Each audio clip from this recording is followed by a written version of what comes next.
Good afternoon, ma'am. Good afternoon, ma'am.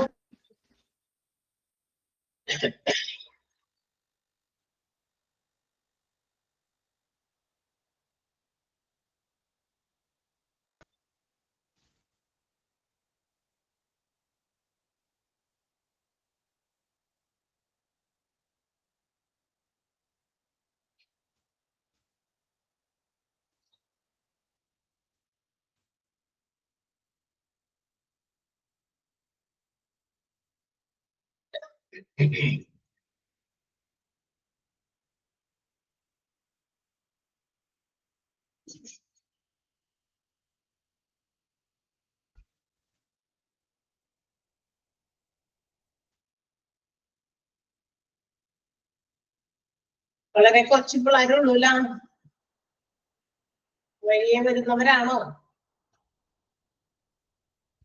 Classes ഒക്കെ almost തീരാറായിക്കൊണ്ടിരിക്കുകയാണ്. പക്ഷെ അപ്പൊ അതനുസരിച്ച് പിള്ളേരുടെ എണ്ണവും കുറഞ്ഞുകൊണ്ടിരിക്കുകയാണല്ലോ. കുട്ടികളൊക്കെ ജോയിൻ ചെയ്യുന്നത് വളരെ കുറവാണെന്നാണ് കേട്ടത്.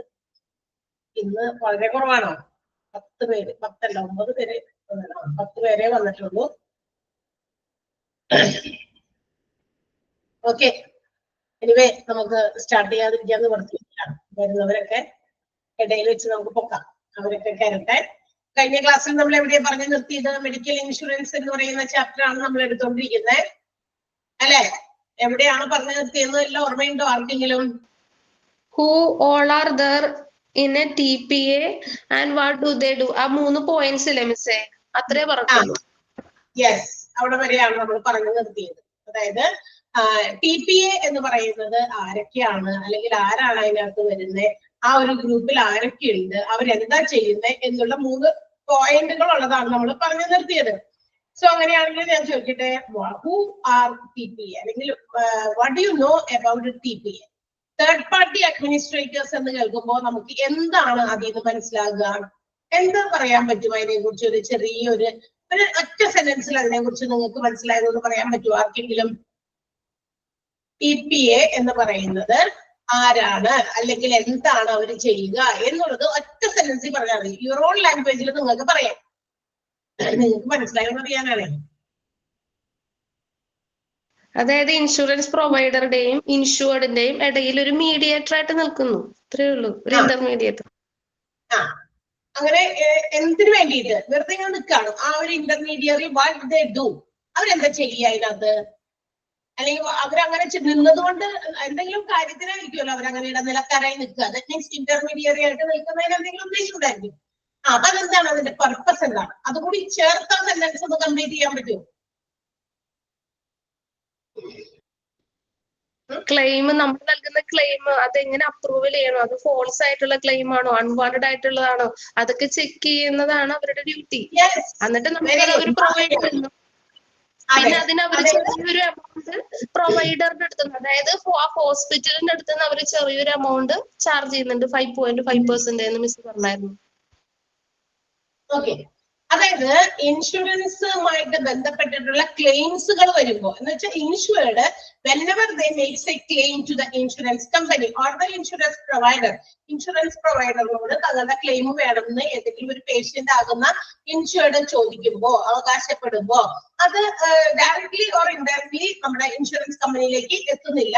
ചിലപ്പോഴൊക്കെ ഇതുപോലെയുള്ള തേർഡ് പാർട്ടി അഡ്മിനിസ്ട്രേറ്റേഴ്സിനെ മീറ്റ് ചെയ്തിട്ട് നമ്മുടെ ക്ലെയിമുമായി ബന്ധപ്പെട്ടുള്ള കാര്യങ്ങൾ അവരോടായിരിക്കും അറിയിക്കുക. അപ്പൊ അതിന്റെ ക്ലെയിമിംഗ് പ്രൊസീജിയേഴ്സ്, ക്ലെയിമിംഗ് പ്രോസസ്സുകളൊക്കെ നടത്തി ആ ക്ലെയിമിനെ അത് എന്താ പറയാ ബെനഫിഷ്യറിക്ക്, അതായത് ആർക്കാണോ അതിന്റെ ബെനിഫിറ്റ് കിട്ടേണ്ടത് ആളിലേക്ക് ആ ക്ലെയിമിന്റെ ബാക്കി കാര്യങ്ങളൊക്കെ കൊടുത്ത് അക്കൗണ്ട് സെറ്റിൽ ചെയ്യുക, അവരുടെ ക്ലെയിം സെറ്റിൽ ചെയ്യിപ്പിക്കുക എന്നുള്ളത് വരെ ഒരു എന്താ പറയാ ഇടനിലക്കാരായിട്ട് ഒരു ഇന്റർമീഡിയറി ആയിട്ട് പ്രവർത്തിക്കുക എന്നുള്ളതാണ് തേർഡ് പാർട്ടി അഡ്മിനിസ്ട്രേറ്റേഴ്സിന്റെ റെസ്പോൺസിബിലിറ്റി. ഇവര് എന്ന് പറയുന്നത് ഒരു വ്യക്തിയല്ല, ഇതൊരു എന്താ പറയാ വ്യക്തിഗത സ്ഥാപനമായിരിക്കും. ചിലപ്പോ ഏജൻസി ആകാം, ഒരു കമ്പനി ആകാം, ഒരു ഓർഗനൈസേഷൻ ആകാം. And which have the licence from IRDAI. ഈ ഇൻഷുറൻസുകളെയൊക്കെ റെഗുലേറ്റ് ചെയ്യുന്ന അതോറിറ്റി ആയിട്ടുള്ള IRDA എന്ത് ചെയ്തിട്ടുണ്ട്, നിങ്ങൾക്ക് അതിനുള്ള ലൈസൻസ് കൊടുത്തിട്ടുണ്ട്.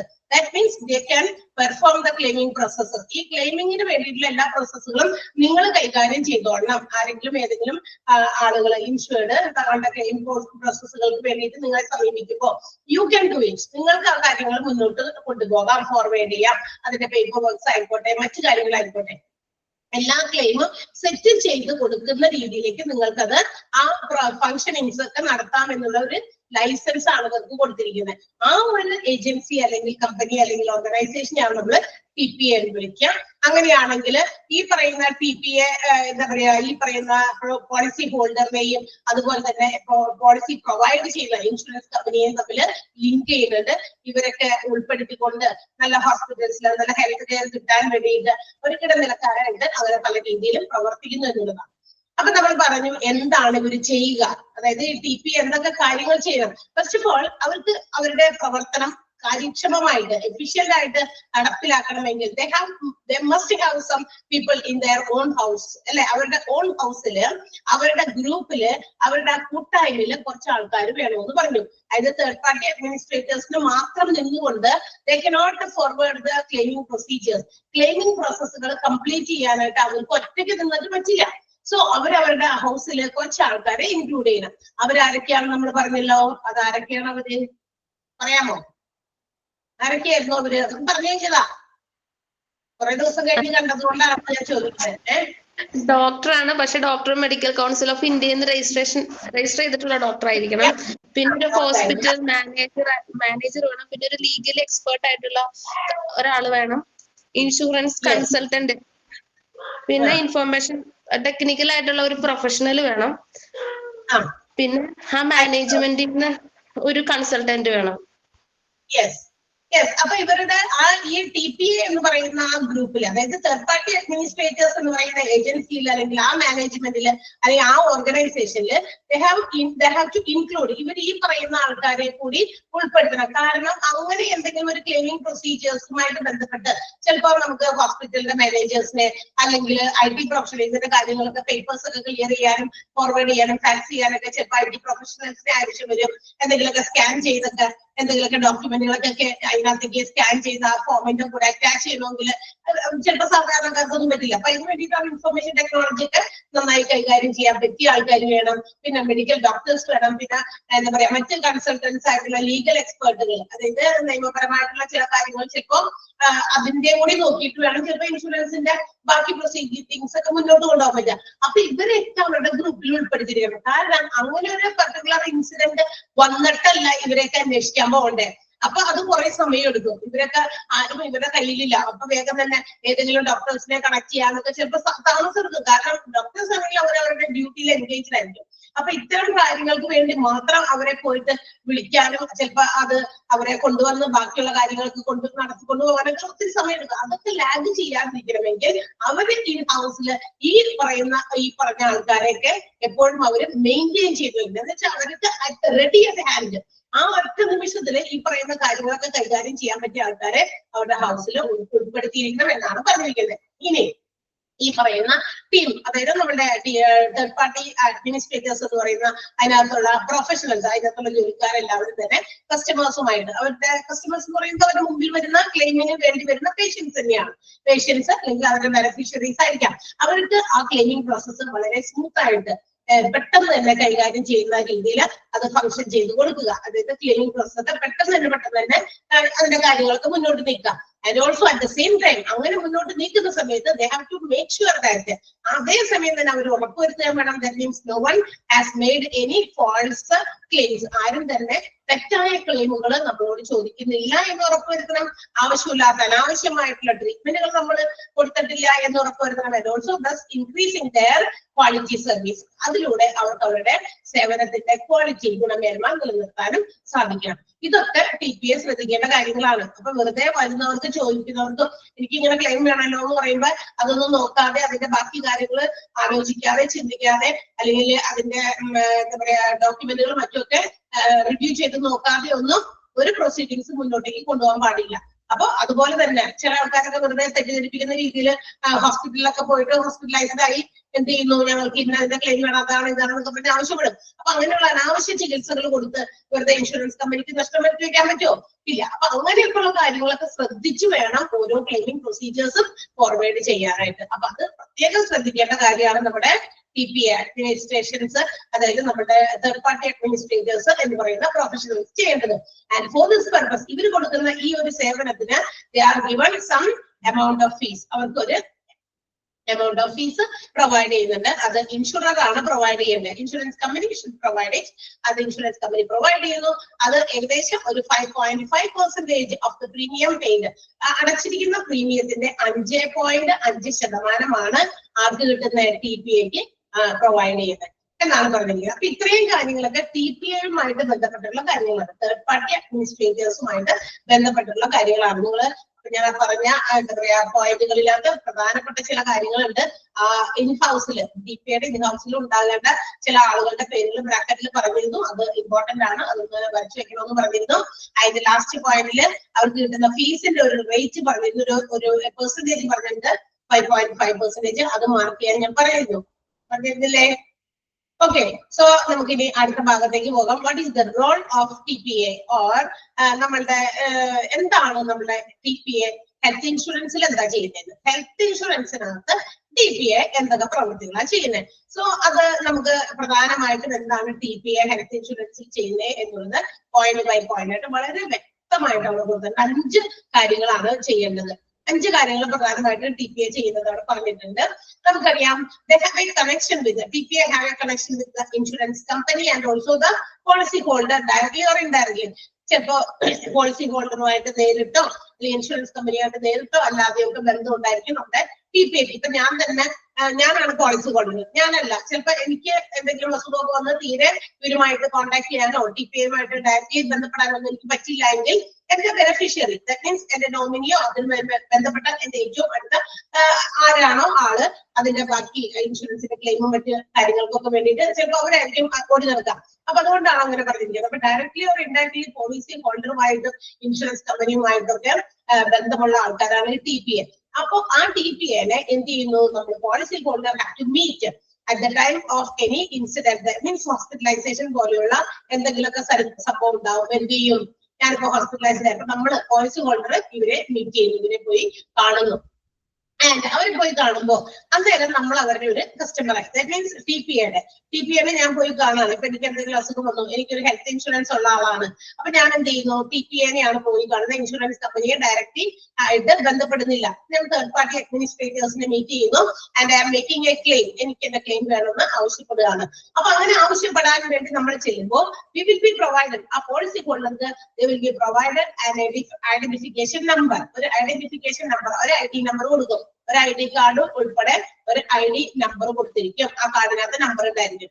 സോ നമുക്ക് ആ ഒരു ക്ലെയിം സെറ്റിൽ ചെയ്ത് വരുന്നത് വരെ വി ക്യാൻ യൂസ് ഇറ്റ്. ആ ഒരു കാർഡുമായിട്ട് നമുക്ക് എപ്പോഴൊക്കെ അവരെ സമീപിക്കണോ, അല്ലെങ്കിൽ നമുക്ക് എന്തെങ്കിലും അവരുടെ സേവനം ആവശ്യമുണ്ടെങ്കിലോ, നമുക്ക് എന്തെങ്കിലും എൻക്വയറീസ് നടത്തണമെങ്കിലോ we can make use of that card. ആ ഒരു ID കാർഡ് നമുക്ക് യൂസ് ചെയ്യാൻ പറ്റും. കാരണം അതൊരു യൂണിക് കാർഡാണ്. എനിക്ക് തന്നിട്ടുള്ള കാർഡ് അതുപോലെ തന്നെ വേറെ ആൾക്ക് കൊണ്ടുവരണം, പക്ഷെ അതിനകത്ത് നമ്പർ വിൽ ബി ഡിഫറെന്റ് അല്ലെ. ഓരോരുത്തർക്കും നമ്പർ വൈസ് ആയിരിക്കും ആ ഒരു കാർഡ് പ്രൊവൈഡ് ചെയ്തിരിക്കുക. ബിക്കോസ് ഒരാളായിരിക്കില്ല ക്ലെയിമിന് വേണ്ടി അറ്റ് എ ടൈം വരിക. ഞാനൊരു എന്തെങ്കിലും ഒരു ഹോസ്പിറ്റലൈസ്ഡ് ആയി, അപ്പൊ ഞാൻ എന്ത് ചെയ്യുന്നു, TPA സമീപിക്കുന്നു, എനിക്കൊരു ക്ലെയിം വേണം, ഞാൻ ഹോസ്പിറ്റലൈസ്ഡ് ആണ്, ഇങ്ങനെ ഒരു ആക്സിഡന്റോ അല്ലെങ്കിൽ എന്തെങ്കിലും ഡിസീസസോ ആയിട്ട് ഇങ്ങനെയാണെന്ന് പറഞ്ഞിട്ട് നമ്മൾ TPAനെ സമീപിക്കുന്നു എന്ന് വിചാരിക്കാം.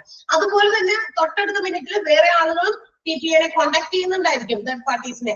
അപ്പൊ തേർഡ് പാർട്ടി അഡ്മിനിസ്ട്രേറ്റേഴ്സ് ഇവരെ ഐഡന്റിഫൈ ചെയ്യണ്ടേ? കാരണം ഓരോരുത്തർക്കും കിട്ടേണ്ട ക്ലെയിമുകളുടെ രീതികൾ വ്യത്യാസം ഉണ്ടായിരിക്കും. ഇപ്പൊ ഞാൻ എന്തെങ്കിലും ആക്സിഡന്റുമായിട്ട് ബന്ധപ്പെട്ടാണ് ഹോസ്പിറ്റലൈസ്ഡ് ആയിരുന്നത്, വേറൊരാള് എന്തെങ്കിലും രോഗവുമായിട്ട് ബന്ധപ്പെട്ടാണ്. അപ്പൊ അതിന് രോഗത്തിനും അതെ, അതുപോലെ തന്നെ അതിന്റെ സീരിയസ്നെസ്സും വ്യത്യാസമാണ്. ഒരാൾക്ക് ചിലപ്പോൾ ഭയങ്കര ക്രിട്ടിക്കൽ ആയിട്ടുള്ള സ്റ്റേജിലുള്ള പേഷ്യന്റ് ആയിരിക്കാം, അല്ലെങ്കിൽ പോളിസി ഹോൾഡർ ആയിരിക്കാം, മറ്റൊരാൾക്ക് അത്ര വലിയ കുഴപ്പമൊന്നുമില്ല. അങ്ങനെയുണ്ട്. അപ്പൊ ഒത്തിരി വൈവിധ്യങ്ങളുള്ള ഈ പറയുന്ന ക്ലെയിമുകൾക്ക് വേണ്ടിയിട്ട് വരുന്ന പോളിസി ഹോൾഡേഴ്സിന് നമുക്ക് എങ്ങനെ ഐഡന്റിഫൈ ചെയ്യാൻ പറ്റും? അങ്ങനെ ഐഡന്റിഫൈ ചെയ്യണമെങ്കിൽ അതിന് വേണ്ടിയിട്ട് എന്തെങ്കിലും ഒരു ഐഡന്റിഫിക്കേഷൻ മാർക്ക് അവർക്ക് കൊടുക്കുന്നത്. ആ ഒരു ഐഡന്റിഫിക്കേഷൻ മാർക്കാണ് ഈ ഒരു ID card with a number, unique number ആയിട്ട്. യുണിക് എന്ന് പറഞ്ഞാൽ ഒറ്റപ്പെട്ട ഒരേപോലത്തെ അല്ലാതെ എല്ലാവർക്കും വ്യത്യസ്തമായിട്ടുള്ള നമ്പേഴ്സ് പ്രൊവൈഡ് ചെയ്തിട്ടായിരിക്കും. And we can make use of that card until അവർ ക്ലെയിം ഈസ് സെറ്റിൽഡ്. നമ്മുടെ ക്ലെയിം സെറ്റിൽ ചെയ്യുന്നത് വരെ നമുക്ക് ആ കാർഡ് ഉപയോഗിക്കാം. അതാണ് ഒന്നാമത്തെ കാര്യം. അപ്പൊ TPA ചെയ്യുന്ന ആദ്യത്തെ കാര്യം, ഒരു തന്നെ സമീപിക്കുന്ന ക്ലെയിമിന് വേണ്ടി വരുന്ന എല്ലാ ആളുകളെയും, അതായത് തങ്ങളുടെ മുമ്പിൽ, അതായത് അവരുടെ ഏജൻസിയിൽ വരുന്ന ഏത് പേഴ്സൺസ് ആയാലും, അത് പേഷ്യന്റ് ആയിക്കോട്ടെ, പേഷ്യന്റിന്റെ ബെനഫിഷ്യറി ആയിക്കോട്ടെ, ആരാണ് തങ്ങളെ സമീപിക്കുന്നത് അവർക്ക് വേണ്ടി ഒരു ID കാർഡ് ആര് കൊടുത്തിട്ടുണ്ടായിരിക്കും? തേർഡ് പാർട്ടി അഡ്മിനിസ്ട്രേറ്റേഴ്സ് പ്രൊവൈഡ് ചെയ്തിട്ടുണ്ടായിരിക്കും. ആ ID പ്രൂഫ് വെച്ചിട്ട് നമുക്ക് എന്ത് ചെയ്യാം? ക്ലെയിം സെറ്റിൽ ചെയ്യുന്നത് വരെ നമുക്ക് ചിലപ്പോ പെട്ടെന്നൊന്നും ക്ലെയിം ഒന്നും സെറ്റിൽ ചെയ്യാൻ പറ്റില്ല. കുറച്ച് സമയം എടുത്ത് സെറ്റിൽ ചെയ്യേണ്ട ക്ലെയിംസും ഉണ്ടായിരിക്കും. അതിവേഗത്തിൽ തന്നെ സെറ്റിൽ ചെയ്യേണ്ടതുണ്ടായിരിക്കാം. കാരണം എല്ലാ ഡോക്യുമെന്റും സാധനങ്ങളൊക്കെ ക്ലിയർ ആണെങ്കിൽ പെട്ടെന്ന് തന്നെ ക്ലെയിംസ് സെറ്റിൽ ചെയ്യാൻ പറ്റും. പക്ഷെ അതേസമയം ഏതെങ്കിലും ഫോമുകളോ ഡോക്യുമെന്റുകളോ ഒക്കെ മിസ്സിംഗ് ആണെങ്കിൽ, അല്ലെങ്കിൽ അത് എത്താനുള്ള ഡിലേ കൊണ്ട് തന്നെ ക്ലെയിം സെറ്റിൽ ചെയ്യാനും ഡിലേ വരും. മനസ്സിലായോ? രോഗിയായിട്ട് കിടക്കുന്ന പേഷ്യൻസിന് കിട്ടേണ്ട ട്രീറ്റ്മെന്റുകൾക്ക് വേണ്ടിയിട്ടുള്ള ക്ലെയിം കിട്ടാനുള്ള ആ ഒരു കാര്യമാണ് പറഞ്ഞത്. അപ്പൊ അതിനുവേണ്ടി ഒരു ID പ്രൂഫ് കൊടുത്തിട്ടുണ്ടായിരിക്കും. ആ ID കാർഡ് നമ്മുടെ ക്ലെയിംസ് സെറ്റിൽ ചെയ്യുന്നത് വരെ ഉപയോഗിക്കാം എന്നുള്ളതാണ്. ക്ലിയർ ആയോ പറഞ്ഞത്? മനസ്സിലായോ? ഒരിക്കലും മനസ്സിലാവുന്നുണ്ടോ? Yes or no? Yes. Okay. Then second one. ഇനി രണ്ടാമത്തെ കാര്യം എന്താണ്? ഈ പറയുന്ന ID കാർഡ് കൊടുത്തിട്ട് ഉദാഹരണം പറയാം, ഞാനാണ്, എനിക്കൊരു ഇത് വേണം. അപ്പൊ ഞാൻ TPA സമീപിക്കുന്നത്, എനിക്ക് ക്ലെയിം വേണം, കാരണം ഞാൻ ഹോസ്പിറ്റലൈസ്ഡ് ആണ്, എനിക്ക് ഇന്ന അസുഖമായിട്ട്. അപ്പൊ ഞാൻ അങ്ങോട്ട് ചെന്ന് TPA സമീപിക്കുമ്പോൾ അവർ എനിക്കൊരു കാർഡ് ID കാർഡ്. ആ കാർഡ് എന്റെ ക്ലെയിം സെറ്റിൽ ചെയ്ത് കഴിയുന്നത് വരെ എനിക്കത് ഉപയോഗിക്കാം. അപ്പൊ ആ കാർഡ് തന്നു കഴിയുമ്പോൾ ഇനിയും എന്തെങ്കിലും എന്റെ അന്വേഷണങ്ങൾക്കോ അല്ലെങ്കിൽ മറ്റു കാര്യങ്ങൾക്കോ ഞാൻ ഇവരെ സമീപിക്കുമ്പോൾ ഈ കാർഡ് വെച്ചിട്ടാണ് അവരെല്ലാം ഐഡന്റിഫൈ ചെയ്യണേന്ന്. ആ നമ്പർ, അതായത് കാർഡിലുള്ള നമ്പർ വെച്ചിട്ട് അത് കൊടുത്തു. ഇനി അടുത്തത് ചെയ്യേണ്ടത് എന്താ? TPA ഇങ്ങനെ തങ്ങളെ സമീപിക്കുന്ന ഈച്ച് ആൻഡ് എവറി ബെനിഫിഷ്യറീസ് അല്ലെങ്കിൽ പേഷ്യൻസ് ഓർ പോളിസി ഹോൾഡേഴ്സ്, ഇങ്ങനെ വരുന്ന പോളിസി ഹോൾഡേഴ്സിന്റെ ഒരു റെക്കോർഡ് അവർ മെയിൻറ്റെയിൻ ചെയ്യണം. കാരണം ഇവർക്ക് പിന്നീട് അത് നോക്കി അതിനകത്ത് എന്തെങ്കിലുമൊക്കെ കാര്യങ്ങൾ മനസ്സിലാക്കാനോ, ഇവർക്ക് കിട്ടേണ്ട ഫീസ്, ഇൻഷുറൻസ് കമ്പനി ഇവർക്ക് കൊടുക്കുന്ന സേവനത്തിന് ഒരു ഫീസ് കൊടുക്കുന്നുണ്ടല്ലോ, ആ ഫീസ് ഒക്കെ കിട്ടണമെന്നുണ്ടെങ്കിലും എത്ര ആളുകൾക്ക് ഇതുപോലുള്ള ക്ലെയിമിംഗ് പ്രൊസീജിയേഴ്സ് ചെയ്തു കൊടുത്തിട്ടുണ്ട്. അപ്പൊ അതിന്റെ ഒരു റെക്കോർഡ് മെയിൻറ്റെയിൻ ചെയ്യുക എന്നുള്ളതാണ്. That means all the records relating to the policy holders should be recorded or maintained. TPA അത് കൃത്യമായിട്ട് മെയിൻറ്റെയിൻ ചെയ്ത് സൂക്ഷിക്കണം. ഏതൊക്കെ പേഷ്യൻസ് എവിടെയൊക്കെ അഡ്മിറ്റ് ചെയ്തിട്ടുണ്ട്, അവർക്കൊക്കെ ഏതൊക്കെ ക്ലെയിമുകളാണ് കൊടുക്കേണ്ടത് എന്നുള്ള കാര്യങ്ങളൊക്കെ റെക്കോർഡിൽ എഴുതി അവരുടെ നമ്പർ അടക്കം, അവർക്ക് ഒരു ID നമ്പർ കൊടുത്തിട്ടുണ്ടല്ലോ, അതനുസരിച്ച് അവരെ അവിടെ റെക്കോർഡ് ചെയ്ത് വെക്കാം. കാരണം അത് പിന്നീടുള്ള കാര്യങ്ങൾക്കോ അല്ലെങ്കിൽ പിന്നീട് എന്തെങ്കിലും കാര്യങ്ങൾ ചെക്ക് ചെയ്ത് നോക്കാനോ ഒക്കെ അത് ഉപകരിക്കും. ആഫ്റ്റർ ഓൾ ഇവർക്ക് കിട്ടേണ്ട ആ ഒരു സർവീസിന്റെ ഒരു ഫീസ് എങ്കിലും കാൽക്കുലേറ്റ് ചെയ്യാനെങ്കിലും അത്തരം റെക്കോർഡ്സ് ഹെൽപ്പ് ചെയ്യും. കാരണം നമ്മളിപ്പോ ക്ലെയിമുകളൊക്കെ സെറ്റിൽ ചെയ്ത് വിട്ടു, ഇതൊന്നും നമ്മൾ റെക്കോർഡിക്കലി എഴുതി വെക്കുന്നില്ല. നമ്മള് പിന്നീട് അവര് നമുക്ക് ക്ലെയിമുകളൊന്നും സെറ്റിൽ ചെയ്ത് തന്നില്ല എന്നൊക്കെ പറഞ്ഞ് ചിലപ്പോൾ ആൾക്കാരൊക്കെ വല്ല ഫ്രോഡുലന്റ് ആയിട്ടുള്ള ചില കാര്യങ്ങളുമായിട്ടൊക്കെ വരാൻ സാധ്യതയുണ്ട്. അപ്പൊ എന്ത് കാര്യമാണെങ്കിലും അതെല്ലാം നമ്മൾ എഴുതി വെക്കില്ല. അതുപോലെ തന്നെ ഇതൊക്കെ ആധികാരികമായ കാര്യങ്ങളാണ്. അപ്പൊ ഇതെല്ലാം എന്ത് സെറ്റിൽമെന്റ് ആണോ ക്ലെയിംസിന് വേണ്ടി ഇവർ നടത്തുന്നത്, all should be recorded. Or അതിലൊക്കെ ഉള്ള റെക്കോർഡ്സ് മെയിൻറ്റെയിൻ ചെയ്യണം എന്നുള്ളത് TPA ഒരു ഉത്തരവാദിത്തമാണ്. അത് അവരെ പിന്നീടായാലും അവർക്ക് പല രീതിയിലുള്ള ആയിട്ടുള്ള കാര്യങ്ങളായിരിക്കും റെക്കോർഡ്സ് മെയിൻറ്റെയിൻ ചെയ്യുന്നതുകൊണ്ട്. ഓക്കെ, രണ്ടാമത്തെ പോയിന്റ് മനസ്സിലായോ? TPA കൊടുക്കുന്ന TPA aids in maintaining necessary records related to policy holders when they are admitted as patients. Patients ആയിട്ട് അഡ്മിറ്റ് ചെയ്യപ്പെടുമ്പോൾ അവർ ക്ലെയിമുകൾ ചോദിക്കുമ്പോൾ അവർക്കിടയൊക്കെ റെക്കോർഡുകൾ മെയിൻറ്റെയിൻ ചെയ്യുന്നു TPA. ഇനി ഇങ്ങനെ ചെയ്തിട്ട് എന്ത് ചെയ്യും? അങ്ങനെ ചെയ്ത് കഴിയുമ്പോൾ പിന്നീട് അവർക്ക് ക്ലെയിം സെറ്റിൽ ചെയ്ത് കൊടുക്കണം. ക്ലെയിം സെറ്റിൽ ചെയ്യാൻ വേണ്ടിയിട്ട് they have to coordinate everything. അപ്പൊ TPA ഒരു ഉറപ്പ് കൊടുക്കുകയാണ്, ഗ്യാരണ്ടി ചെയ്യാണ്. ദാറ്റ് മീൻസ് they will എന്ത് ചെയ്യുന്നു? they will settle the claim. ഞങ്ങൾ പിന്നെ എത്രയും പെട്ടെന്ന് നിങ്ങളുടെ ക്ലെയിമുകളൊക്കെ സെറ്റിൽ ചെയ്ത് തരാം. അതിന് വേണ്ടിയിട്ട് ഇൻഷുറൻസ് കമ്പനിയുമായിട്ട് കോർഡിനേറ്റ് ചെയ്ത് ഈ പേഷ്യൻസിന് വേണ്ട ക്യാഷ്ലെസ് ട്രീറ്റ്മെന്റുകൾ പ്രൊവൈഡ് ചെയ്യാനുള്ള ഹെൽപ്പ് കൊടുക്കുന്നു എന്നാണ്. എല്ലാ ഏതൊക്കെ ക്ലെയിമുകളാണോ ആളുകളാണോ നമ്മളോട് ക്ലെയിം ആയിട്ട് ചോദിച്ചേക്കണേ, TPA അവർക്ക് ക്ലെയിം സെറ്റിൽ ചെയ്ത് കൊടുക്കുന്നത് വരെ അവരുടെ സപ്പോർട്ടായിരിക്കും. ബാക്ക് എൻഡ് സപ്പോർട്ടാണ് അവർ കൊടുക്കുന്നത്. That means what do you mean by back end support? തുടക്കം മുതൽ അവസാനം വരെ ഒപ്പം നിന്ന് സപ്പോർട്ട് ചെയ്യുന്നു. അല്ലാതെ പാതി വഴിയിൽ ഉപേക്ഷിച്ചിട്ട് പോകില്ല. അപ്പൊ ഇത് ചെയ്യാൻ ഭയങ്കര പാടാണ്, നിങ്ങളുടെ ക്ലെയിംസ് ഒക്കെ സെറ്റിൽ ചെയ്യാൻ കുറെ സമയം എടുക്കുന്നു എന്ന് പറഞ്ഞിട്ട് അവരവിടെ വഴിയിൽ ഉപേക്ഷിച്ചിട്ട് പോകുകയല്ലാന്ന്. തുടങ്ങിയിട്ടുണ്ടെങ്കിൽ അത് അവർക്ക് ആ ട്രീറ്റ്മെന്റ് ക്യാഷ്ലെസ് ആയിട്ട് കിട്ടുന്നത് ഹോസ്പിറ്റൽസിൽ കിട്ടുന്നത് വരെ അവരോടൊപ്പം നിന്ന് അവർക്ക് വേണ്ടിയിട്ടുള്ള സർവീസസ് ഒക്കെ പ്രൊവൈഡ് ചെയ്യുന്നു എന്നുള്ളതാണ് മറ്റൊരു കാര്യം TPA. ക്ലിയർ ആയോ ആ പോയിന്റ്? മൂന്നാമത്തെ point, TPA guarantees smooth coordination between the hospital and insurance company in the course of cashless claim settlement in such cases. And also, TPA offers back-end support. അത്തരം സാഹചര്യങ്ങളിൽ TPA offer ചെയ്യുന്നത് ഒരു full സപ്പോർട്ടാണ്. അതായത് നമ്മുടെ തുടക്കം മുതൽ അവസാനം വരെ അവരോടൊപ്പം നിന്ന് ക്ലെയിം വാങ്ങിച്ചു കൊടുക്കാൻ വേണ്ടിയിട്ട് സപ്പോർട്ട് ചെയ്യുന്നു എന്നുള്ളതാണ്. ക്ലിയർ ആണല്ലോ? ഇനി മറ്റൊരു കാര്യം TPA ചെയ്യുന്നത് എന്താ? ഫുൾ ടൈം ആയിട്ടുള്ള സപ്പോർട്ടും പ്രൊവൈഡ് ചെയ്യുന്നത്. ദാറ്റ് മീൻസ് 24 hours സപ്പോർട്ട് ഇവർ കൊടുക്കുന്നുണ്ട്. ഡെയിലി നമുക്ക് എപ്പോ വേണമെങ്കിലും നമുക്ക് എന്തെങ്കിലും തരത്തിലുള്ള സംശയങ്ങളൊക്കെ ഉണ്ടെങ്കിൽ വി ക്യാൻ എൻക്വയർ ദം. നമ്മളുടെ എൻക്വയറീസ് അവരിലേക്ക് എത്തിക്കാം. And also we can get the feedback at any time. That means they are functioning 24 hours. ഒരു ദിവസത്തിൽ 24 മണിക്കൂറും ഫങ്ഷൻ ചെയ്യുന്നത് കൊണ്ട് നമുക്കുണ്ടാകുന്ന സംശയങ്ങളൊക്കെ ഏത് സമയം വേണമെങ്കിലും ദൂരീകരിക്കാൻ നമുക്ക് അവരെ എന്ത് ചെയ്യാം, കോൺടാക്ട് ചെയ്യാവുന്നതാണ്. അതുകൊണ്ട് തന്നെ അവര് ഒരു full time support TPA provide ചെയ്യുന്നുണ്ട് അതിന്റെ കസ്റ്റമേഴ്സിന്. ക്ലിയർ? മനസ്സിലായോ? Okay, and the last point, additional expenses. ഇനി സർവീസസ്, അഡീഷണൽ സർവീസസ്. അപ്പൊ ഈ പറയുന്ന സേവനങ്ങൾ, അതായത് ഒരു പേഷ്യന്റോ അല്ലെങ്കിൽ ഒരു പോളിസി ഹോൾഡറോ തങ്ങളെ സമീപിക്കുമ്പോൾ അവർക്ക് ഐഡന്റിഫിക്കേഷൻ നമ്പർ കൊടുക്കും, ID കാർഡ് കൊടുക്കും. ക്ലെയിം സെറ്റിൽ ചെയ്യുന്നത് വരെ we can use that card. ആ കാർഡ് ഉപയോഗിച്ച് ക്ലെയിം സെറ്റിൽ ചെയ്യാം. ഇനി ക്ലെയിം സെറ്റിൽ ചെയ്യുന്ന പേഷ്യൻസിന്റെ ഒക്കെ അല്ലെങ്കിൽ അതിനുവേണ്ടി നമ്മളെ സമീപിക്കുന്ന ആളുകളെ കുറിച്ചുള്ള കാര്യങ്ങളെല്ലാം തന്നെ റെക്കോർഡ്സ് ആയിട്ട് മെയിൻറ്റെയിൻ ചെയ്യണം. അത് അവരുടെ ഡ്യൂട്ടിയാണ്. അതവരെ പിന്നീടായാലും ഹെൽപ്പ് ചെയ്യും. ക്ലെയിം സെറ്റിൽ ചെയ്യാനായിട്ട് ഇൻഷുറൻസ് കമ്പനിയുമായിട്ട് കോർഡിനേറ്റ് ചെയ്ത് ക്യാഷ്ലെസ് ട്രീറ്റ്മെന്റ് ആ പേഷ്യന്റിന് അല്ലെങ്കിൽ ആ പോളിസി ഹോൾഡർക്ക് കിട്ടുന്നത് വരെ അവരോടൊപ്പം നിൽക്കുന്നു. And also in such cases they stand up with the policy ഹോൾഡേഴ്സിന്റെ ഒപ്പം തന്നെ അവര് എന്ത് ചെയ്യുന്നു, സപ്പോർട്ട് ചെയ്ത് നിൽക്കുന്നു. ബാക്ക് സപ്പോർട്ടാണ് അവർക്ക് കൊടുക്കുന്നത്. ഫുൾ ടൈം ദാറ്റ് മീൻസ് അവരുടെ ഒപ്പം നിൽക്കുക, തുടക്കം മുതൽ അവസാനം വരെ നിൽക്കുക എന്നാണ്. പിന്നെ മാത്രമല്ല TPAs പ്രൊവൈഡ് ചെയ്യുന്ന ഫുൾ ടൈം സപ്പോർട്ട് എന്ന് പറയുന്നത് അത് 24 hours അവർക്ക് അവൈലബിൾ ആകുന്ന രീതിയിൽ എപ്പോഴാണെങ്കിലും കോൺടാക്ട് ചെയ്ത് അവർക്കുള്ള സംശയങ്ങൾ, എൻക്വയറീസ് ഒക്കെ ഉണ്ടെങ്കിൽ അന്വേഷിക്കും. ഇതൊക്കെ ശരിയാകും, എത്ര ദിവസം പിടിക്കും, ഇങ്ങനെയൊക്കെ പല പല ചോദ്യങ്ങൾ നമ്മൾ ചോദിക്കുമല്ലോ. അപ്പൊ അതിന് അവർ കൃത്യമായിട്ട് അത് അറ്റൻഡ് ചെയ്ത് എപ്പോൾ വേണമെങ്കിലും നമുക്ക് അതിന് റിപ്ലൈ തരാൻ അവർക്ക് മടിയില്ല. അങ്ങനെ ഫംഗ്ഷൻ ചെയ്യുന്ന ഒരു ഏജൻസി കൂടിയാണ് TPA എന്ന് പറയുന്നത്. മാത്രമല്ല ഇതിനെല്ലാം പുറമെ some additional services are also provided by TPA മറ്റ് കുറച്ച് അഡീഷണൽ ആയിട്ടുള്ള സേവനങ്ങൾ പ്രൊവൈഡ് ചെയ്യുന്നുണ്ട്.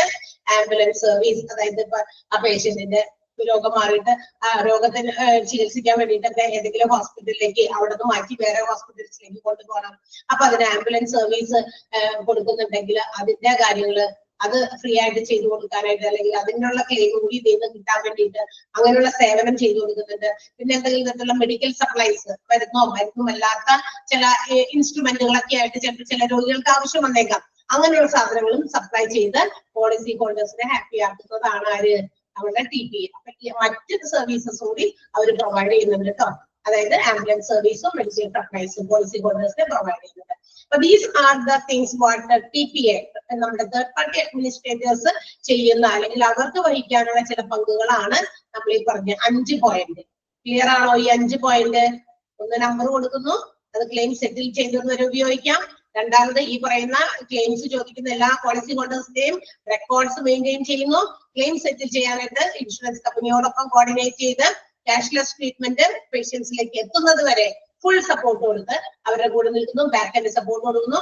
ഫുൾ ടൈം സപ്പോർട്ട് കൊടുക്കുന്നുണ്ട്. 24 hours എൻക്വയറീസിനൊക്കെ എപ്പോഴും ഫീഡ്ബാക്ക് ഒക്കെ അറിയിച്ചുകൊണ്ട് 24 hours ഫംഗ്ഷൻ ചെയ്യുന്നതുമാണ് TPA എന്ന് പറയുന്നത്. ആൻഡ് അവസാനം അഡീഷണൽ സർവീസ് ആയിട്ടുള്ള ആംബുലൻസ് സർവീസസും അതുപോലെ തന്നെ മെഡിക്കൽ സപ്ലൈസും പോളിസി ഹോൾഡേഴ്സിന് പ്രൊവൈഡ് ചെയ്യുന്നുണ്ട്. ക്ലിയർ ആണോ? ഇപ്പൊ അല്ല പാഠമൂലല്ലോ, ഒന്ന് ജസ്റ്റ് ഒന്ന് 5 പോയിന്റ് ഒന്ന് വെറുതെ ഒന്ന് കണ്ടുകൊണ്ട് ഇങ്ങനെ ഒന്ന് വായിച്ചു നോക്കിയാൽ ഇപ്പൊ തന്നെ വായിച്ചാൽ പഠിക്കാവുന്നതേ ഉള്ളൂ. നമുക്ക് വേറൊരു ദിവസം അതിനൊന്നും വേണ്ടി ചെലവാക്കേണ്ട ആവശ്യമൊന്നുമില്ല. ജസ്റ്റ് ഒന്ന് വെറുതെ ഒന്ന് വായിച്ചു നോക്കി, 1 മിനിറ്റ് കൊണ്ട് ഒന്ന് വേഗം വായിച്ചു നോക്കി. അധികം മിനിറ്റ് ഒന്നും വേണ്ട.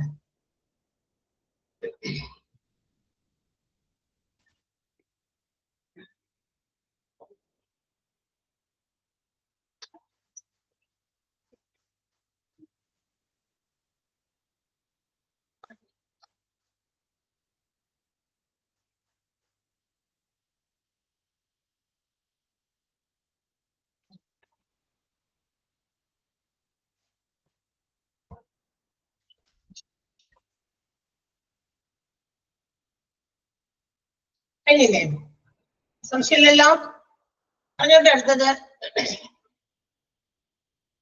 Okay, yes. ഇനി നമ്മള് ചാപ്റ്ററിന്റെ തുടക്കം പഠിച്ചതുപോലെ തുടക്കത്തിൽ നമ്മൾ കുറച്ച് ഇന്ത്യയിലെ ചില മേജർ ആയിട്ടുള്ള ഇൻഷുറൻസ് കമ്പനീസിനെ നമ്മൾ പരിചയപ്പെട്ടു അല്ലെ. ഒരു 6 ഇൻഷുറൻസ് കമ്പനികൾ, ഇൻഷുറൻസ് ഫേംസ് ഇൻ ഇന്ത്യയിൽ വളരെ പ്രധാനപ്പെട്ടതായിട്ടുള്ള അല്ലെങ്കിൽ കുറച്ച് എന്താ മുൻപന്തിയിൽ നിൽക്കുന്ന മുൻനിരയിൽ നിൽക്കുന്ന കുറച്ച് ഇൻഷുറൻസ് ഫേംസിനെ നമ്മൾ പരിചയപ്പെട്ടു. കൂടാതെ ഇടയ്ക്ക് വെച്ചിട്ട് പിന്നെ നമ്മൾ കുറച്ച് ഇൻഷുറൻസ് പ്ലാനുകൾ, നമ്മുടെ ഇന്ത്യയിലുള്ള കുറച്ച് ഇൻഷുറൻസ് പദ്ധതികളുടെ പേരുകൾ നമ്മൾ പരിചയപ്പെട്ടു. കൂടാതെ ഇനി നമ്മൾ പഠിക്കാൻ പോകുന്നത് ഈ പറയുന്ന third party administrators, those who are operating in India, ഇന്ത്യയിൽ ഫംഗ്ഷൻ ചെയ്യുന്ന പ്രവർത്തിക്കുന്ന കുറച്ച് തേർഡ് പാർട്ടി അഡ്മിനിസ്ട്രേറ്റേഴ്സിന്റെ പേരാണ്. ജസ്റ്റ് നിങ്ങളൊന്ന് മനസ്സിലാക്കിയാൽ മാത്രം മതി, കാണാതെ ഒന്നും പഠിക്കേണ്ട ആവശ്യമില്ല കേട്ടോ. ഞാൻ പറഞ്ഞത് ഇൻഷുറൻസ് കമ്പനികളുടെ പേരുകൾ 6 എണ്ണം, അത് കാണാതെ പഠിക്കണമെന്ന് പറഞ്ഞിരുന്നു. മറ്റേ പ്ലാൻസും ഞാൻ കാണാതെ പഠിക്കുമെന്ന് പറഞ്ഞില്ല, ഇത് പറയാനില്ല. അപ്പൊ നിങ്ങളൊന്ന് ജസ്റ്റ് ഒന്ന് അറിഞ്ഞിരിക്കുക ഏതൊക്കെയാണ് നമ്മുടെ ഇന്ത്യയിൽ ഓപ്പറേറ്റ് ചെയ്യുന്ന കുറച്ച് തേർഡ് പാർട്ടി അഡ്മിനിസ്ട്രേറ്റേഴ്സ്. അതിന് എക്സാമ്പിൾസ് ആണ് കൊടുത്തിരുന്നത് കേട്ടോ. United health care Parekh TPA private limited, media assist India TPA private limited, ഒക്കെ പ്രൈവറ്റ് ലിമിറ്റഡ് കമ്പനീസ് ആണ്. MD India health care TPA services private limited, Paramount health services and insurance TPA private limited, Meditech TPA services limited, Heritage Health TPA Private Limited, Focus Healthcare Services TPA Private Limited and Medicare TPA Services Private Limited. ഇതിനൊക്കെ പേരുകൾ just ഒന്ന് അറിഞ്ഞിരിക്കുക. അപ്പൊ ഇത്രയും ഇതുപോലെയുള്ള നമ്മൾക്ക് ക്ലെയിമുകളൊക്കെ ഉണ്ടാകുമ്പോൾ ഏതെങ്കിലും ഹെൽത്ത് ഇൻഷുറൻസുമായിട്ട് ബന്ധപ്പെട്ടുള്ള ക്ലെയിമുകൾ വരുമ്പോൾ ഇങ്ങനെയുള്ള തേർഡ് പാർട്ടീസ് ഉണ്ട്.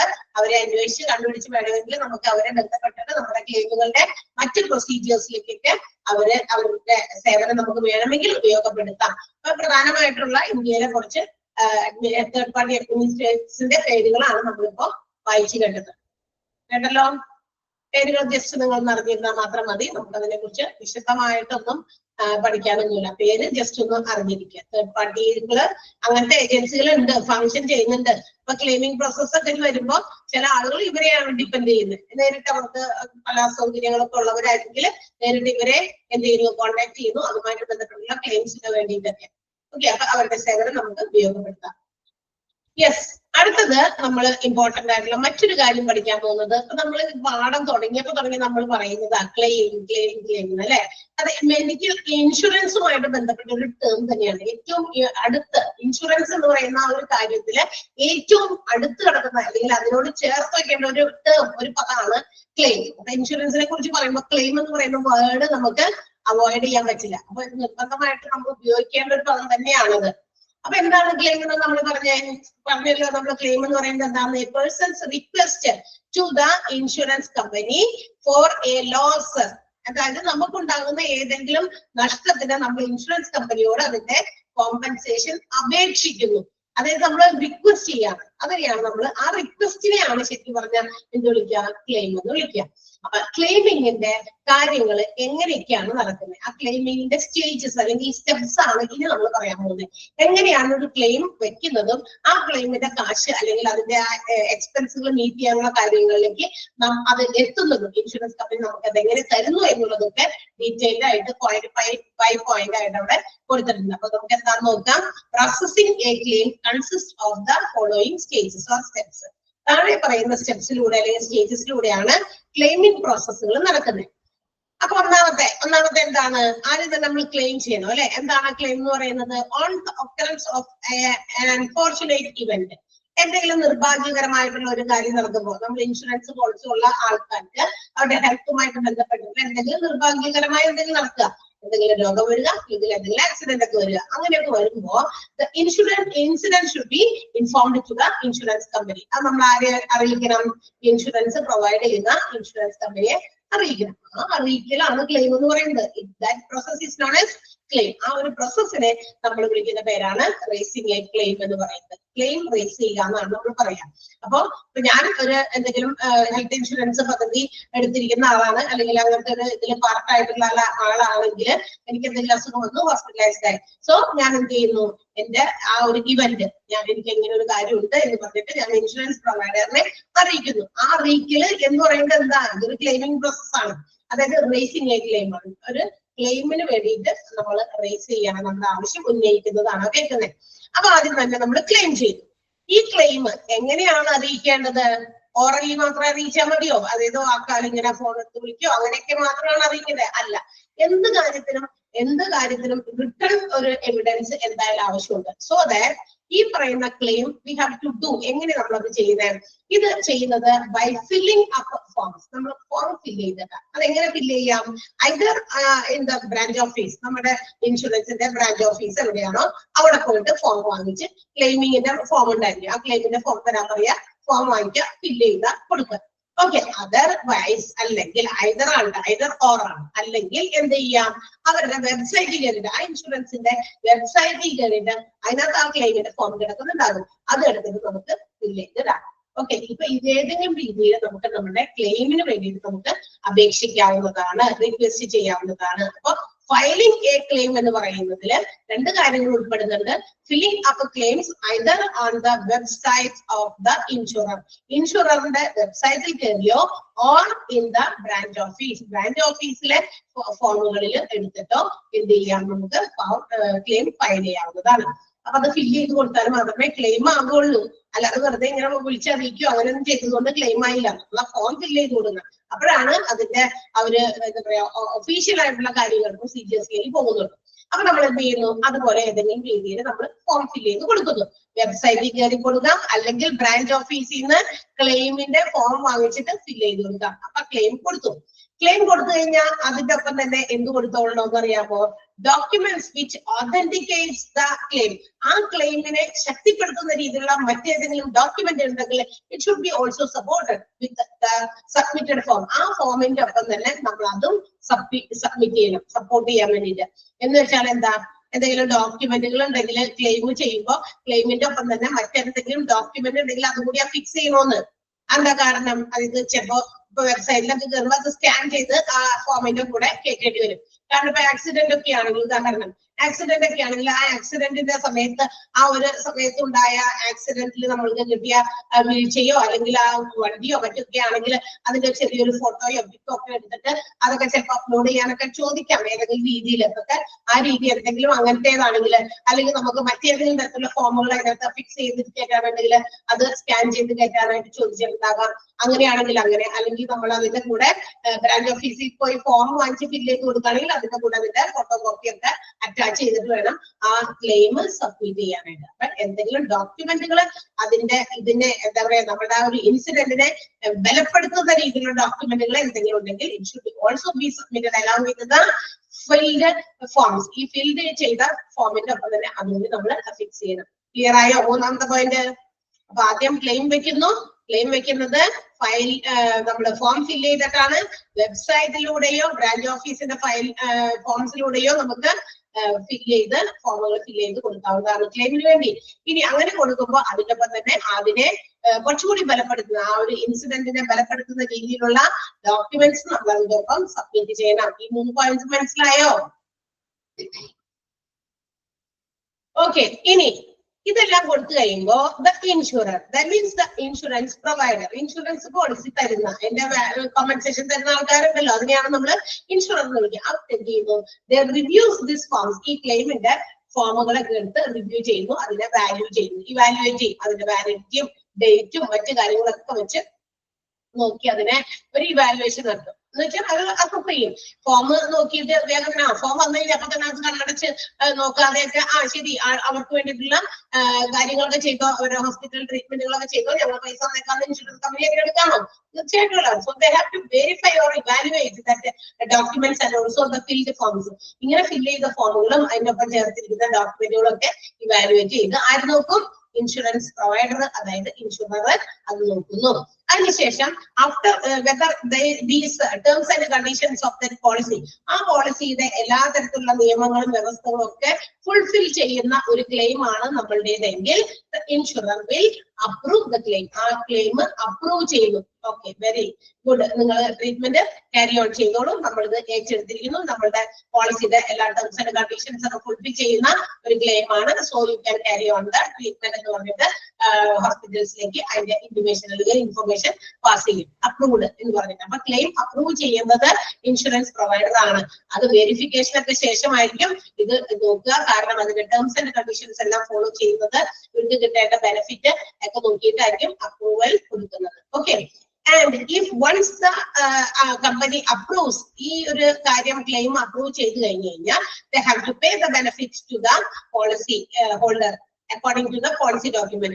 ഈ പോളിസി ഡോക്യുമെന്റിൽ പറഞ്ഞിരിക്കുന്ന തുക അല്ലെങ്കിൽ അതിനനുസരിച്ചുള്ള തുക പോളിസി ഹോൾഡർക്ക് ഇൻഷുറൻസ് കമ്പനി അതിനുശേഷം കൊടുക്കുന്നു. കാരണം അപ്രൂവൽ കൊടുത്തില്ലേ, അപ്രൂവൽ കൊടുത്തു കഴിഞ്ഞാൽ അതിന്റെ കാര്യങ്ങൾ എന്തൊക്കെ ബെനിഫിറ്റ് ഉണ്ടോ അതൊക്കെ കൊടുക്കാനായിട്ട് നമ്മുടെ ഇൻഷുറൻസ് കമ്പനി ബാധ്യസ്ഥരാണ്. And in case of life insurance, ഇത് ലൈഫ് ഇൻഷുറൻസ് എന്ന് പറയുന്ന പോളിസിയാണ് എടുത്തിരിക്കുന്നതെങ്കിൽ the benefit cannot be provided to the patient. അതായത് ചിലപ്പോൾ ആള് മരിച്ചുപോയി, രോഗിയെ ആയി കിടന്നു, ചിലപ്പോൾ ആള് മരിച്ചുപോയെന്ന് വിചാരിക്കുക. ലൈഫ് ഇൻഷുറൻസ് ഒക്കെ എടുത്തിരിക്കുന്ന ആളാണെങ്കിൽ അതിന്റെ ബെനിഫിറ്റ് ആർക്കാണ്? ബെനിഫിഷ്യറിക്ക് ആയിരിക്കും കിട്ടുക. നോമിനി വെച്ചിട്ടുണ്ടായിരിക്കാം, അല്ലെങ്കിൽ മറ്റ് ബെനിഫിഷ്യറീസ് ആരെങ്കിലും ഉണ്ടെങ്കിൽ ആ എമൗണ്ട് പേ ഔട്ട് കിട്ടുന്നത് ബെനിഫിഷ്യറിക്കാണ്. What do you mean by pay out? Pay out എന്ന് പറഞ്ഞാൽ എമൗണ്ട് കൊടുക്കുന്ന എമൗണ്ട്, അതാണ് pay out means a sum of money given to a policy holder when a claim is accepted. ഒരു claim കിട്ടിക്കഴിഞ്ഞാൽ അതിന്റെ പൈസ കൊടുക്കുന്നത് എമൗണ്ട് ആയിട്ട് മണി രൂപത്തിൽ പോളിസി ഹോൾഡറിന് കൊടുക്കുന്നതിനെയാണ് നമ്മൾ പേ ഔട്ട്. പേ ഔട്ട് ചെയ്യാന്ന് പറഞ്ഞാൽ എന്താ? കൊടുത്തു തീർക്കുക എന്നാണ്. ബെനിഫിഷ്യറിക്ക് അതിന്റെ പൈസ കൊടുത്ത് തീർക്കുക, അതിനെയാണ് നമ്മൾ പേ ഔട്ട് എന്ന് വിളിക്കുക. അപ്പൊ അപ്രൂവൽ കൊടുത്തു കഴിഞ്ഞാൽ കമ്പനി ബാക്കിയുള്ള കാര്യങ്ങൾക്ക് വേഗം ഫോർവേഡ് ചെയ്യുന്നു. ആ ക്ലെയിമുകളൊക്കെ സെറ്റിൽ ചെയ്ത് ആൾക്ക് വേണ്ട ട്രീറ്റ്മെന്റിന് വേണ്ടിയിട്ടുള്ള മെഡിസിൻസ് അല്ലെങ്കിൽ മെഡിക്കൽ എക്സ്പെൻസുകളൊക്കെ മീറ്റ് ചെയ്യാനുള്ള കാര്യങ്ങളൊക്കെ ഫോർവേഡ് ചെയ്യാനായിട്ട് നോക്കുന്നു. ലൈഫ് ഇൻഷുറൻസിന്റെ കാര്യത്തിലാണെങ്കിൽ ബെനിഫിഷ്യറിക്ക് അതിന്റെ പേ ഔട്ട് കിട്ടുന്നു. ആ പേ ഔട്ട് എന്ന് പറയുന്നത് എന്താണെന്ന് നാം പറഞ്ഞ sum of money which is given to the policy holder when a claim is accepted. Claim കിട്ടിക്കഴിയുമ്പോൾ ആ പൈസ കൊടുത്തു തീർക്കുന്നതിനെയാണ് നമ്മൾ പേ ഔട്ട് എന്ന് വിളിക്കുക. ക്ലിയർ ആയോ? അപ്പൊ അതിന് മനസ്സിലായോ? ഇത് സ്റ്റെപ്പ് ബൈ സ്റ്റെപ്പ് ആയിട്ട് നടക്കുന്ന പ്രൊസീജിയർ ആണ്, ഒറ്റയടിക്കല്ല, ഓരോ സ്റ്റെപ്പാണ്. ആദ്യം ക്ലെയിം ചെയ്യുന്നു പോളിസി ഹോൾഡർ. ആ ക്ലെയിം ഫോം ഫില്ല് ചെയ്തിട്ടാണ് വെബ്സൈറ്റിലൂടെയോ ബ്രാഞ്ച് ഓഫീസിലൂടെയോ പോയിട്ട് ഫോം ഫില്ല് ചെയ്യുന്നു. ഫോമുകളുടെ ഒപ്പം തന്നെ ഡോക്യുമെന്റുകൾ അതിനെ സപ്പോർട്ട് ചെയ്യാൻ, അതിന്റെ ഒതന്റിസിറ്റി, അതായത് അതിന്റെ കൃത്യത മറ്റു കാര്യങ്ങളൊക്കെ പരിശോധിക്കാനുള്ള ഡോക്യുമെന്റുകൾ അതിന്റെ ഒപ്പം തന്നെ സബ്മിറ്റ് ചെയ്യുന്നു. ഇൻഷുറൻസ് പ്രൊവൈഡർ അത് റിവ്യൂ ചെയ്യുന്നു, അസസ് ചെയ്യുന്നു, വാല്യൂ ചെയ്യുന്നു. അതിന്റെയൊക്കെ കാര്യങ്ങളൊക്കെ നോക്കി ടേംസ് ആൻഡ് കണ്ടീഷൻസ് എല്ലാം ഫുൾഫിൽ ചെയ്യുന്നുണ്ടെങ്കിൽ എന്ത് ചെയ്യും? ഇൻഷുറർ ക്ലെയിം അപ്രൂവ് ചെയ്യുന്നു. ക്ലെയിം അപ്രൂവ് ചെയ്യുമ്പോൾ അതിന്റെ ബാക്കി ബെനിഫിറ്റുകളെല്ലാം തന്നെ പോളിസി ഡോക്യുമെന്റ് അനുസരിച്ച് ഇൻഷുറർ കൊടുക്കാനായിട്ട് നിർബന്ധിതനാണ്. മാത്രമല്ല ഈ ലൈഫ് ഇൻഷുറൻസുമായിട്ട് ബന്ധപ്പെട്ടതാണെങ്കിൽ ബെനിഫിഷ്യറിക്ക് അതിന്റെ പേ ഔട്ട് നടത്തുന്നു. പേ ഔട്ട് എന്താണെന്നാണ് നമ്മൾ പറഞ്ഞു നിർത്തിയത്. റൈറ്റ്, ക്ലിയർ ആണല്ലോ? അവിടെ വരെ പോയിന്റുകൾ ഓരോന്നും വ്യക്തമല്ലേ? അടുത്ത പോയിന്റിലേക്ക് പോയിക്കോട്ടെ എന്ന് കഴിക്കാനാ. Okay, next point. ഇനി നമ്മൾ പറഞ്ഞു, അപ്പൊ എമൗണ്ടുകൾ അങ്ങനെ കൊടുക്കുന്നു എന്ന് പറഞ്ഞു. അപ്പൊ ചിലപ്പോ ക്യാഷ് ആയിട്ട് കൊടുക്കേണ്ട ഇൻഷുറൻസുകൾ ഉണ്ടായിരിക്കാം, മെഡിക്കൽ എക്സ്പെൻസുകൾ കമ്പനി മീറ്റ് ചെയ്തിട്ട് കൊടുക്കേണ്ടതുണ്ടായിരിക്കാം, കാശായിട്ട് പേഷ്യന്റിനൊന്നും കൊടുക്കണ്ട, അങ്ങനെയും കൊടുക്കുന്നുണ്ട്. അതായത് എങ്ങനെ ആയിക്കോട്ടെ, എങ്ങനെ കൊടുക്കുന്നതായാലും this amount will be, insurance will be ready to pay the amount in lump sum or in pay out as a regular payment. Stagger the payment എന്ന് പറഞ്ഞാൽ എന്താ? ഇങ്ങനെ വിരിച്ച് ഡിവൈഡ് ചെയ്ത് ചിലപ്പോ റെഗുലർ പേയ്മെന്റ് ആയിട്ട് ഇത്ര രൂപ വീതം റെഗുലർ ആയിട്ട് ഇത്ര തന്നേക്കാം എന്ന് പറഞ്ഞിട്ട് ആ പോളിസിയുടെ നിബന്ധനകൾക്ക് വിധേയമാക്കി അങ്ങനെയാകാം. അല്ലെങ്കിൽ ഒരു ലംസം എമൗണ്ട് ഒറ്റ തുകയായിട്ടോ എങ്ങനെ വേണമെങ്കിലും കൊടുക്കാം. അത് ഇൻഷുറർക്ക് ആ പോളിസിയുടെ ടേംസ് അനുസരിച്ച്, പോളിസിക്ക് ഒരു ഇതുണ്ട്, നിങ്ങളുടെ പേയ്മെന്റ് ഇങ്ങനെയായിരിക്കും കിട്ടുക, full amount at the time of maturity or at the time of A particular event. ഇന്ന ഒരു സമയം ഇപ്പൊ ലൈഫ് ഇൻഷുറൻസ് ഒക്കെ എടുക്കുമ്പോൾ അതിന്റെ ടേംസ് ആൻഡ് കണ്ടീഷൻസിൽ ഇങ്ങനെയാണ്. ഒന്നില്ലെങ്കിൽ ഐദർ മെച്യൂരിറ്റി ഡേറ്റ് ആവണം, അല്ലെങ്കിൽ ഈ എന്താ പറയാ ഈ പറയുന്ന പോളിസി എടുത്തിരിക്കുന്ന ആള് മരിക്കണം. ഇതിൽ വിച്ചവർ കംസ് ഏർലിയർ, ഏതാണോ ആദ്യം വരുന്നത്, അപ്പൊ ആദ്യം വരുന്നതുമായി ബന്ധപ്പെട്ടിട്ടുള്ള ഇൻഷുറൻസിന്റെ എമൗണ്ട് സംഭാഷണമായിട്ട് നമുക്ക് തരുന്നു അല്ലെ. അപ്പൊ സ്വാഭാവികമായിട്ടും മെച്യൂരിറ്റി ഡേറ്റിൽ കിട്ടുന്നതിനേക്കാൾ കുറച്ചുകൂടി ബെനിഫിറ്റ് ആയിട്ടുള്ളത് ആളുടെ ഡെത്തിന്റെ സമയത്ത് അങ്ങനെയൊക്കെ ഒരു എമൗണ്ട് കിട്ടുമ്പോഴാണെന്ന് കേട്ടിട്ടുണ്ട്. എന്ന് വെച്ചിട്ടുണ്ടെങ്കിൽ അതിനാണ് കുറച്ചുകൂടി കൂടുതൽ എമൗണ്ട് നമുക്ക് കിട്ടുക. എന്ന് വിചാരിച്ചിട്ട് നമുക്ക് അത് പറയാൻ പറ്റില്ലല്ലോ അല്ലെ. അപ്പൊ ഏതാണോ വരുന്നത്, അപ്പൊ എന്തായാലും ആ ബെനിഫിറ്റ് ആൾക്ക് പോളിസി കൊടുത്തിട്ട് കിട്ടുന്നു എന്നുള്ളതാണ്. അപ്പൊ അത് കിട്ടുന്നത് ലംസം എമൗണ്ട് ആയിട്ടായിരിക്കും ചിലപ്പോൾ കൊടുക്കാം. അതിനകത്ത് പറഞ്ഞിട്ടുണ്ടായിരിക്കും പോളിസിയുടെ ഡോക്യുമെന്റിനകത്ത് അതിന്റെ ടേംസ് ആൻഡ് കണ്ടീഷൻസ് ഉണ്ട്, അങ്ങനെ കൊടുക്കാമെന്നായിരിക്കാം. അല്ലെങ്കിൽ ഒരു റെഗുലർ പേയ്മെന്റ് ആയിട്ട് ഇതിന് ഡിവൈഡ് ചെയ്ത് റെഗുലർ പേയ്മെന്റ് ആയിട്ട് കൊടുക്കാമെന്നായിരിക്കാം പോളിസിയുടെ ഡോക്യുമെന്റിൽ പറഞ്ഞിരിക്കുന്ന condition. whatever it may be, ആ രീതിയിൽ പോളിസി ഹോൾഡർ ഒക്കെ എന്ത് ചെയ്യണം, ഇൻഷുറർ ആ പൈസ കൊടുത്തിരിക്കണം എന്നുള്ളതാണ്. ആൻഡ് ഈ ഇൻഷുർഡിന്റെ എമൗണ്ട്, ക്ലെയിമിന്റെ എമൗണ്ട് അത് ഇൻഷുർഡിന്റെ കയ്യിലേക്ക് എത്താനായിട്ട് എടുക്കുന്ന ഒരു time gap may differ from one two another. ഒരാളിൽ നിന്നും മറ്റൊരാളിലേക്ക്, അല്ലെങ്കിൽ ഒരു കേസിൽ നിന്നും മറ്റൊരാൾ നടത്തുന്ന കേസ് ക്ലെയിമിന്റെ ഇതിനകത്ത് എന്താ പറയാ, ആ ടൈം ഡ്യൂറേഷൻ എന്ന് പറയുന്നത് മാറിക്കൊണ്ടിരിക്കും. ഞാനൊരു ക്ലെയിം വെച്ചു, മറ്റേ വേറൊരാളൊരു ക്ലെയിം വെച്ചു. ചിലപ്പോൾ ആളുടെ ക്ലെയിമുകളുടെ പ്രൊസീജിയേഴ്സ് എന്നേക്കാൾ കുറെ കഴിഞ്ഞിട്ടാണ് പുള്ളി ക്ലെയിം വെച്ചത്. പക്ഷെ പുള്ളിയുടേത് വേഗം കാര്യങ്ങൾ നീങ്ങിപ്പോയിട്ടുണ്ടായിരിക്കാം. പക്ഷെ എന്റെ അവിടെ ഡിലേ ആയിട്ട് വന്നിട്ടുണ്ടായിരിക്കും. അത് ചിലപ്പോൾ കുറച്ച് ദിവസം മാത്രം എടുക്കും ക്ലെയിമുകളുടെ ബാക്കി കാര്യങ്ങൾ പൂർത്തിയാക്കാൻ.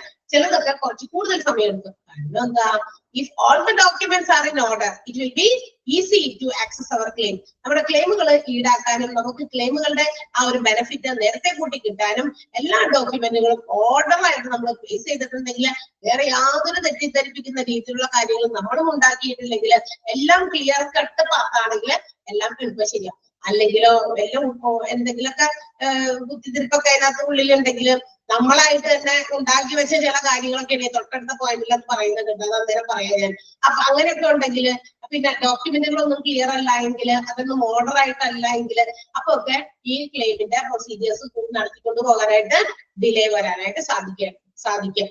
മനസ്സിലായി? അപ്പൊ ഡിലേ വരും. അപ്പൊ ഡിലേ വരാതിരിക്കുക എന്നുള്ളെങ്കിലും വരാതിരിക്കാനാണ് ആര് ശ്രദ്ധിക്കണേ, ഇൻഷുറർ. കാരണം എന്താ, ഈ ഡിലേ വന്നു കഴിയുമ്പോ കസ്റ്റമേഴ്സിന് അവരുടെ ഈ ഇൻഷുറൻസ് കമ്പനിയോടുള്ള ട്രസ്റ്റ് വർത്തി, ദാറ്റ് മീൻസ് എന്താ, വിശ്വാസ്യത കുറയും. ഞാൻ ഒരു ഇൻഷുറൻസ് എടുത്തേക്കാണ്, എന്റെ ഇൻഷുറൻസിന്റെ ക്ലെയിമിന് വേണ്ടി ഞാൻ നടന്നു.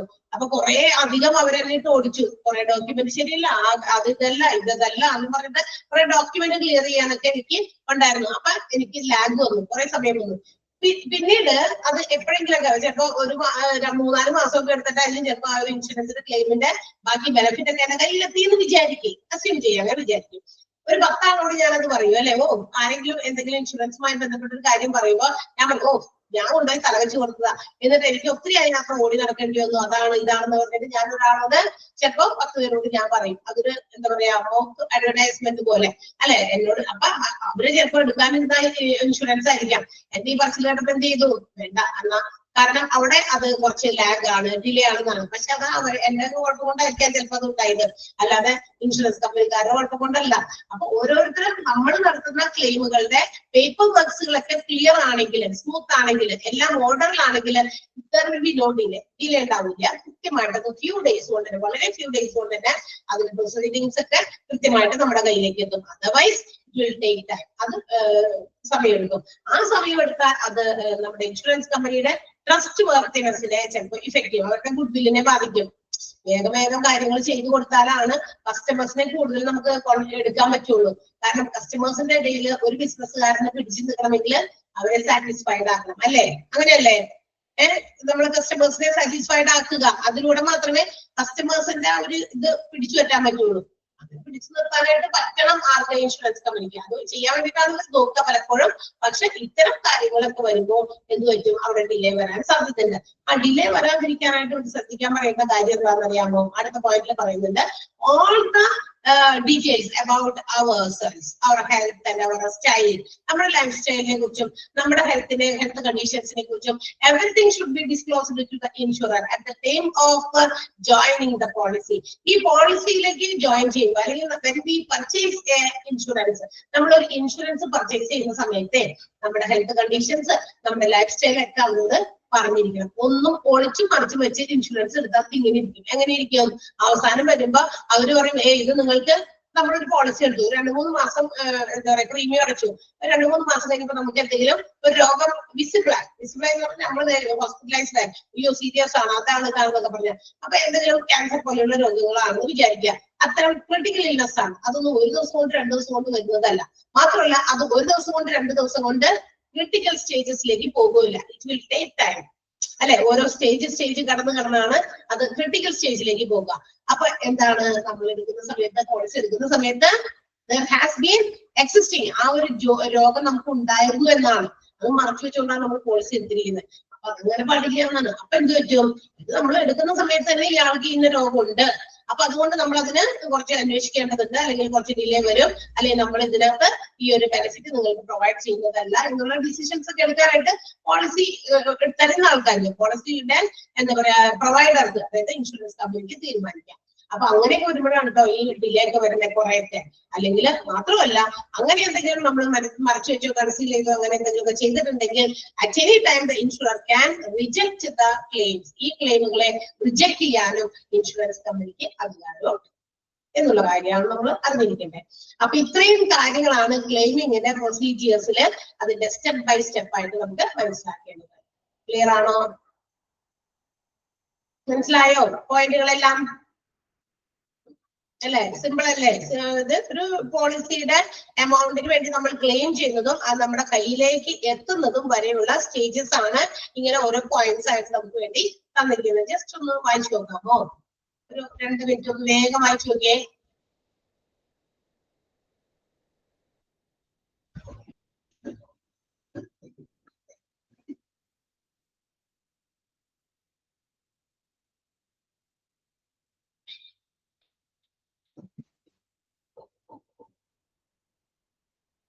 ഒമ്പത് പോയിന്റ് ഉണ്ട് കേട്ടോ. 9 പോയിന്റ് വായിച്ചു നോക്കാം.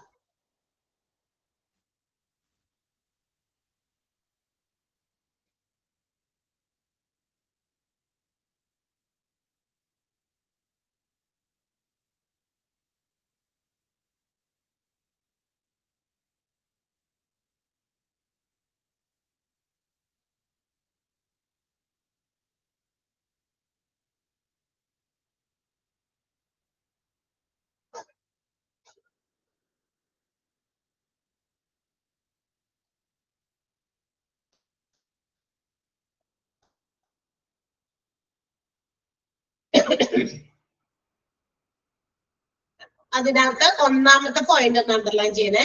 ആ പ്രോസസിംഗ് ക്ലെയിമിന്റെ ഒന്നാമത്തെ ഫസ്റ്റ് പോയിന്റ്, ആ ക്ലെയിമിനെ കുറിച്ചിട്ടുള്ള പോയിന്റ് ഒന്ന് അണ്ടർലൈൻ ചെയ്യുക.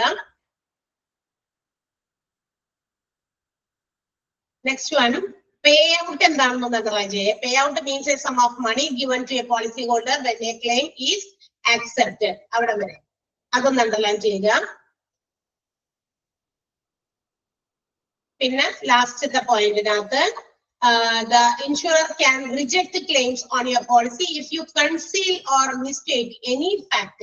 എന്തെങ്കിലും വാസ്തവങ്ങൾ ഒളിച്ചു വെക്കുകയോ അവരെ തെറ്റിദ്ധരിപ്പിച്ചോ എന്തെങ്കിലും ക്ലെയിമിന് വേണ്ടി നമ്മൾ ചോദിച്ചു കഴിഞ്ഞാൽ അത് ഏത് സമയം വേണമെങ്കിലും ഇൻഷുറർക്ക് ആ ക്ലെയിം റിജക്ട് ചെയ്യാവുന്നതാണ്. ആ സെന്റൻസ് കൂടി ഒന്ന് അണ്ടർലൈൻ ചെയ്യാം. ബാക്കി വായിച്ചു നോക്കാം കേട്ടോ. എന്നിട്ട് ഞാൻ മറന്നുപോകാതിരിക്കാൻ വേണ്ടിയിട്ടാണ് ഞാൻ വേഗം അണ്ടർലൈൻ ചെയ്യാൻ പറഞ്ഞത്.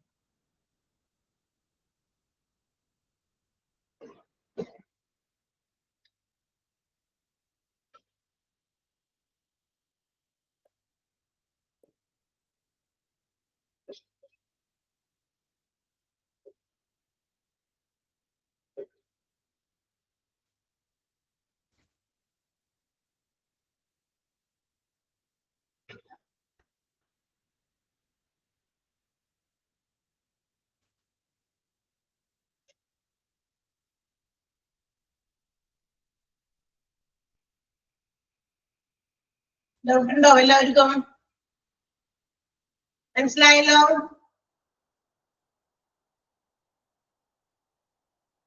ഓക്കെ ഓക്കെ, അപ്പൊ നമുക്ക് ഇനി അടുത്ത ടോപ്പിക്കിലേക്ക് പോകാം. വളരെ കുറച്ചുകൂടി ഉള്ളൂ.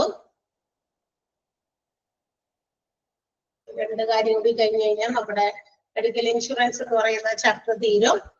കൂടാതെ 4th മൊഡ്യൂളിൽ ആ ചാപ്റ്റർ തീരും. ഓക്കെ, മുഴുവനൊന്നും ഞാനിപ്പോ പറയാൻ പോകുന്നില്ല. അതിന്റെ കുറച്ച് ഭാഗമാണ് പറയാൻ പോകുന്നുള്ളൂ.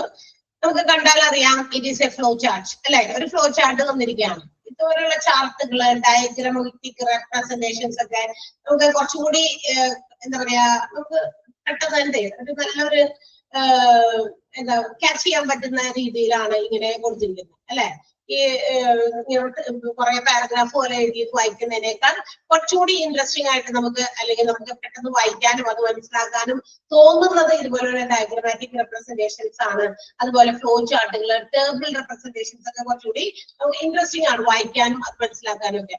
അപ്പൊ അത് ഷോർട്ടുമാണ് മാത്രമല്ല. അപ്പൊ ഷോർട്ടും ആയതുകൊണ്ട് നമുക്ക് പെട്ടെന്ന് വായിച്ച് മനസ്സിലാക്കി. ഇത് സെന്റൻസ് ആയിട്ട് എഴുതിയെങ്കിൽ 2-3 പേജ് ആയേനെ. അതിന് പകരം ഒരു ഇതിങ്ങനെ നമുക്ക് കുറച്ചുകൂടി നമുക്ക് എളുപ്പമായി. അപ്പൊ നമുക്കത് ഫ്ലോ ചാർട്ടിന്റെ എളുപ്പം മനസ്സിലാക്കാം. ആൻഡ് ആ ഫ്ലോ ചാർട്ട് വളരെ ഇമ്പോർട്ടന്റ് ആണ്. അതിനകത്തുനിന്ന് തന്നെ കുറെ ചോദ്യങ്ങൾ പല പ്രാവശ്യം ഇങ്ങനെ ചോദിച്ചു വരുന്നുണ്ട്. അതുകൊണ്ട് ആ ചാർട്ടിന്റെ പക്കത്തിലൊന്ന് NV എന്നെടുത്ത് വെച്ചേക്കാം, മനസ്സിലാക്കി പഠിക്കാം. ഓക്കെ, ഇവിടെ നമുക്ക് കുറച്ച് കാര്യങ്ങളൊക്കെ പടവും ഒക്കെ ആയിട്ടൊക്കെ കൊടുത്തിട്ടുണ്ട്. പടം ഒന്നാമത്തേത് ഒരു പേഴ്സന്റെ പടമാണ്. That means the customer. Bajaj Allianz health ഇൻഷുറൻസിന്റെ ക്ലെയിമിംഗ് പ്രോസസ് ആണ് നമ്മൾ കാണാൻ പോകുന്നത്. അതായത് നമ്മൾ ഡിഫറെന്റ് ഇന്ത്യയിൽ പ്രവർത്തിക്കുന്ന കുറച്ച് ഇൻഷുറൻസ് ഫേമുകളുടെ പേരുകൾ പറഞ്ഞിരുന്നു. അതിൽപ്പെട്ട ഒരു പ്രധാനപ്പെട്ട ഇൻഷുറൻസ് ഫേം ആയിരുന്നു ബജാജ് അലയൻസ് എന്ന് പറയുന്നത്. കേട്ടിരുന്നോ? ഫസ്റ്റ് പേജില് പറഞ്ഞിരുന്നില്ലേ? ബജാജ് അലയൻസ് പറഞ്ഞിരുന്നോ?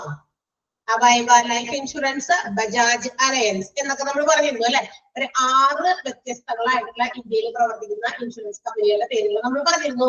അതിൽ one of the most important പറഞ്ഞാണ് ബജാജ് അലയൻസ്. അപ്പൊ ഈ ബജാജ് അലയൻസില് ഒരാള് തന്റെ ക്ലെയിമിന് വേണ്ടി പോയേക്കാണ്. ആ ക്ലെയിമിന് വേണ്ടി പോയേക്കാണ്. എന്താ മഞ്ഞ ഒപ്പിട്ട് അവിടെ നിൽക്കുന്നത്, മഞ്ഞ. ഓക്കെ, അപ്പൊ അതൊരു കസ്റ്റമർ ആണ്. ബജാജ് അലയൻസിന്റെ ഇൻഷുറൻസ് എടുത്തിരിക്കുന്ന ഒരു കസ്റ്റമർ ആണ് ആള് approaches the network hospital for cashless ട്രീറ്റ്മെന്റിന് വേണ്ടി ഒരു ക്യാഷ്ലെസ് ആയിട്ടുള്ള ട്രീറ്റ്മെന്റ്. കാരണം ആൾക്ക് പോളിസി ഉണ്ട്. ബജാജ് അലയൻസിന്റെ ഹെൽത്ത് ഇൻഷുറൻസ് പദ്ധതിയുടെ ഭാഗമായ ആളാണ് ആ കസ്റ്റമർ. അതുപോലെ ഒരു ഹോസ്പിറ്റലില് ക്യാഷ്ലെസ് ട്രീറ്റ്മെന്റിന് വേണ്ടി ചെന്നതാണ്. ക്യാഷ്ലെസ് ട്രീറ്റ്മെന്റ്, കയ്യില് കാശില്ല, ഞാൻ കാശ് തരില്ല, കാരണം എനിക്ക് ഇൻഷുറൻസ് ഉണ്ട്, എന്റെ കാശായിരുന്നോളും ഇൻഷുറൻസ് കമ്പനി തരും. അതാണല്ലോ ഇൻഷുറൻസ് എടുക്കുന്നതിന്റെ ഒരു കാര്യം. അപ്പൊ ട്രീറ്റ്മെന്റിന് വേണ്ടിയിട്ട് ക്യാഷ്ലെസ് ട്രീറ്റ്മെന്റിന് വേണ്ടി ഹോസ്പിറ്റലിൽ അപ്രോച്ച് ചെയ്യുന്നു. ഹോസ്പിറ്റലിന്റെ നെറ്റ്വർക്കുമായിട്ട് ബന്ധപ്പെടുന്നു. എന്തിന്റെ നെറ്റ്വർക്കുമായിട്ട്? ഇൻഷുറൻസ് ഡെസ്കിന്റെ നെറ്റ്വർക്കുമായിട്ടൊക്കെ ബന്ധപ്പെട്ടാലാണ് ഇൻഷുറൻസിന്റെ കാര്യങ്ങൾ അവരെ ഇൻഷുറൻസ് കമ്പനി അറിയണം. ഇങ്ങനെ ഇയാളുടെ ട്രീറ്റ്മെന്റ് കൊടുക്കണോ വേണ്ടയോ, അല്ലെ, പൈസ നിങ്ങൾ തരുമോ? ഇയാൾ തരൂല, ഇയാൾ തരില്ല എന്ന് പറഞ്ഞു വന്നേക്കണേ. ബിക്കോസ് അയാൾക്ക് ക്യാഷ്ലെസ് ട്രീറ്റ്മെന്റ് ആണ് ആവശ്യം. കാരണം അയാൾക്ക് ഇൻഷുറൻസ് ഉണ്ടെന്നുള്ള ആ കാര്യത്തിലാണ് അയാൾ വന്നേക്കണേ. അപ്പൊ അത് അങ്ങനെ തന്നെയാണോ എന്നൊക്കെ കൺഫേം ചെയ്യണം. ബോഡി വന്ന് കിടക്കുമ്പോൾ തന്നെ പിടിച്ച് അവരവിടെ കിടത്തിയിട്ട് ഓക്കെ മെഡിക്കൽ ഇൻഷുറൻസ് കമ്പനിക്കാര് വന്ന് ട്രീറ്റ്മെന്റിനുള്ള കാശൊക്കെ തന്നോളൂ, നിങ്ങൾ വേഗം കിടന്നോ ചികിത്സിക്കാം എന്നല്ല. ആദ്യം തന്നെ അവരുമായിട്ടൊരു കൺഫർമേഷൻ നടത്തും. ആര്? ഹോസ്പിറ്റൽസ്. അതാണ് രണ്ടാമത്തേലേക്ക് ആ ഫ്ലോ പോയിട്ടുണ്ട്. അപ്പൊ ക്യാഷ്ലെസ് ട്രീറ്റ്മെന്റിന് വേണ്ടി പേഷ്യന്റ് അവിടെ എത്തുന്നു, കസ്റ്റമർ എത്തുന്നു. Hospitals verifies the customer details and send pre authentication by fax. അപ്പൊ തന്നെ ഹോസ്പിറ്റൽസ് ഈ പറയുന്ന പേഷ്യന്റിന്റെ കാര്യങ്ങളൊക്കെ നോക്കുന്നു. അയാളുടെ ഡീറ്റെയിൽസ് ഒക്കെ കളക്ട് ചെയ്ത് ആൾക്ക് ഇൻഷുറൻസ് ഉണ്ടെങ്കിൽ ആ ഇൻഷുറൻസ് ഫാക്സ് വഴി ഏതിലേക്ക്? ബജാജ് അലയൻസിന്റെ ഇൻഷുറൻസ് ആണെന്നായി പറഞ്ഞിട്ടുണ്ടായിരിക്കും. അപ്പൊ ബജാജ് അലയൻസിലേക്ക് അത് ഫാക്സ് ത്രൂ അവരിലേക്ക് സെൻഡ് ചെയ്ത് കൊടുക്കും. ഫാക്സ് ആയിട്ട് അയച്ചു. ഈ അല്ലാണ്ട് ഇതൊക്കെ കൊണ്ടുപോയി കൊടുക്കാനൊക്കെ നിന്ന് കഴിഞ്ഞാൽ ഈ കിടക്കുന്ന പേഷ്യന്റിന് പെട്ടെന്നൊക്കെ എന്തെങ്കിലും അധികം എന്താ പറയാ സീരിയസ് ആയിട്ടുള്ള എന്തെങ്കിലും കാര്യങ്ങളിലേക്ക് പോയാൽ ചിലപ്പോൾ ആളുടെ ജീവൻ തന്നെ നഷ്ടപ്പെട്ടേക്കാം. പോയി അന്വേഷിച്ച് വിളിച്ചു പറഞ്ഞിട്ട് സമയം ലാഗാകാൻ പറ്റില്ല. അതുകൊണ്ടാണ് ഫാക്സ് ചെയ്യുന്നത്. അപ്പൊ തന്നെ ബജാജ് അലയൻസിലേക്ക് ഇതിന്റെ ഫാക്സ് പോകുന്നു. ഇങ്ങനൊരു എന്താ പറയാ പേഷ്യന്റ് നിങ്ങളുടെ ഇൻഷുറൻസിന്റെ ഹോൾഡർ വന്നിട്ടുണ്ട് എന്നുള്ള കാര്യമൊക്കെ അവരെ അറിയിക്കുന്നു. അപ്പൊ ബജാജ് അലയൻസ് എന്ത് ചെയ്യും? They will verify these fax. ഈ പ്രീ ഓതന്റിക്കേറ്റഡ് ആയിട്ടുള്ള ഡീറ്റെയിൽസ് ഈ ഫാക്സിൽ നിന്ന് ഇവര് വായിച്ച് മനസ്സിലാക്കുന്നു, അല്ലെങ്കിൽ ഡീറ്റെയിൽസ് ഒക്കെ ചെക്ക് ചെയ്യുന്നു. അത് മാത്രമല്ല പോളിസിയുടെ ബെനിഫിറ്റ്, ഈ എടുത്തിരിക്കുന്ന ആളുടെ പോളിസി ബെനിഫിറ്റുകളും അവര് ചെക്ക് ചെയ്ത് നോക്കുന്നു, ഒത്തു നോക്കുന്നു. And sends the response to the hospital. ഹോസ്പിറ്റലിലേക്ക് അതിന്റെ മറുപടിയായിട്ട് ഹോസ്പിറ്റലിലേക്ക് ഒരു മറുപടി അയക്കുന്നു. ആ മറുപടി ഏതൊക്കെ ആകാം എന്നാണ് തൊട്ട് താഴെ 3 കളർഫുൾ ആയിട്ടുള്ള കാര്യങ്ങളിൽ കൊടുത്തിരിക്കുന്നത്. ഒന്ന്, ഈ മറുപടി എന്ന് പറയുന്നത് അപ്രൂവ്ഡ് എന്ന് പറയുന്ന മറുപടി ആകാം. അപ്രൂവ്ഡ്, ദാറ്റ് മീൻസ് ഈ പറയുന്ന customer is eligible for the cashless treatment according to these policy terms. ഈ പോളിസിയുടെ നിബന്ധനകൾക്കും വ്യവസ്ഥകൾക്കും അനുസരിച്ച് ഈ കസ്റ്റമർക്ക് ഹോസ്പിറ്റലിൽ നിന്ന് ക്യാഷ്ലെസ് ട്രീറ്റ്മെന്റ് കൊടുക്കാൻ ഞങ്ങൾക്ക് സമ്മതമാണ് എന്നുള്ള സമ്മതമായിട്ടുള്ള ഒരു അപ്രൂവ്ഡ് ഗ്രീൻ സിഗ്നൽ അവിടെ കൊടുക്കും. അപ്രൂവ്ഡിന്റേതാണ് ഗ്രീൻ സിഗ്നൽ, ഗ്രീൻ കളറാണ് കേട്ടോ. ഇനി അതേസമയം ഇല്ല, പറ്റില്ല, ഈ ആൾക്ക് ആ ട്രീറ്റ്മെന്റിന് അല്ലെങ്കിൽ ക്യാഷ്ലെസ് ട്രീറ്റ്മെന്റ് ഇപ്പൊ പ്രൊവൈഡ് ചെയ്യാൻ പറ്റില്ല എന്നാണെങ്കിൽ ഡിനയൽ ആണ് കൊടുക്കുന്നത്. ഡിനയൽ, ദാറ്റ് മീൻസ് റിജക്റ്റഡ് ആണ്. ദാറ്റ് മീൻസ് ട്രീറ്റ്മെന്റ് കൊടുക്കാൻ പറ്റില്ല എന്നുള്ള ഒരു റെഡ് സിഗ്നൽ ഇൻഡു ഇട്ട് കാണിച്ചു കൊടുക്കുകയാണ്. അങ്ങനെയുള്ള ഫാക്സ് ആയിരിക്കും മറുപടിയായിട്ട് അയച്ചു കൊടുക്കുക.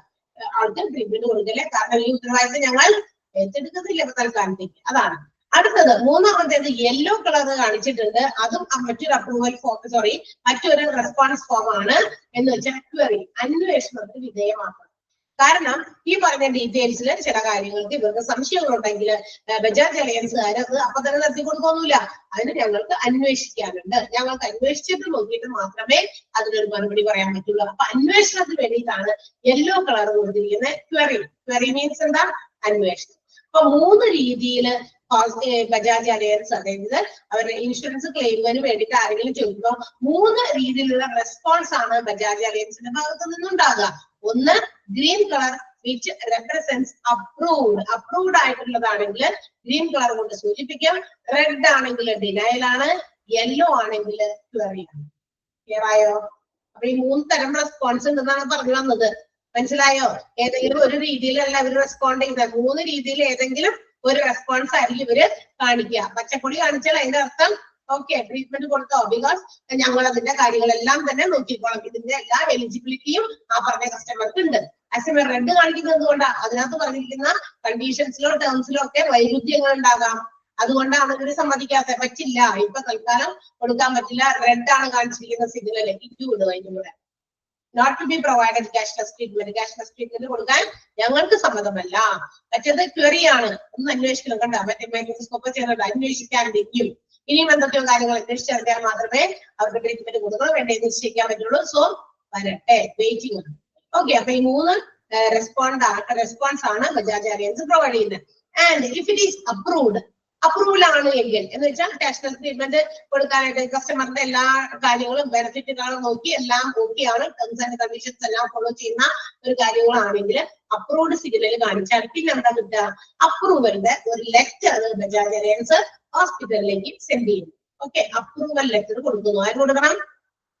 സമ്മതിച്ചു എന്ന് പറയാണ്. ഓക്കെ, നിങ്ങൾ ട്രീറ്റ്മെന്റ് ആ വ്യക്തിക്ക് കൊടുത്തോ, ആ പേഷ്യന്റിന് കൊടുത്തോ, ഞങ്ങൾ അതിന്റെ എക്സ്പെൻസുകൾ മീറ്റ് ചെയ്യാൻ റെഡിയാണ്, ഇൻഷുറൻസ് കമ്പനി റെഡിയാണ് എന്ന് ബജാജ് അലയൻസുകാർ അവരെ അറിയിക്കണ്ടേ? എന്നാലും അവിടെ ട്രീറ്റ്മെന്റ് തുടങ്ങുള്ളൂ. അവിടെ നിന്ന് കയ്യണക്കുള്ളൂ ഡോക്ടേഴ്സ്.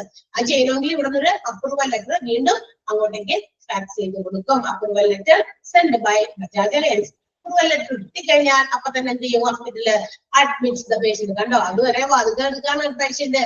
എത്ര സീരിയസ് കണ്ടീഷൻസിൽ വന്നാലും പേഷ്യന്റ് അവിടെ വാതിലിക്കലായിരിക്കും. അവിടെ ട്രീറ്റ്മെന്റ് എന്താ പറയാ കണ്ടിന്യൂ ചെയ്തോളൂ അല്ലെങ്കിൽ ക്യാരി ഓൺ ചെയ്തോളൂ എന്നുള്ള ഒരു അപ്രൂവൽ കിട്ടിക്കഴിയുമ്പോൾ മാത്രമാണ് പേഷ്യന്റിനെ അവിടെ അഡ്മിറ്റ് ചെയ്യുന്നു. വിത്തൗട്ട് എനി ഡെപ്പോസിറ്റ്, ഒരു ഡെപ്പോസിറ്റും വേണ്ട. അല്ലാന്നുണ്ടെങ്കിൽ ഡെപ്പോസിറ്റ് കൊടുക്കേണ്ടി വരും. Okay, and also providing cashless treatment. Cashless ആയിട്ടുള്ള ട്രീറ്റ്മെന്റ് അപ്പോ അവിടെ ആരംഭിക്കുന്നു. കണ്ട, അതാണ് ആ ഓരോ സാധനങ്ങളും കാണിച്ചിട്ടുണ്ടല്ലോ, അതിന്റെ സിംബൽസും ഫിഗർ ആയിട്ട് കാണിച്ചിട്ടുണ്ട് അവിടെ.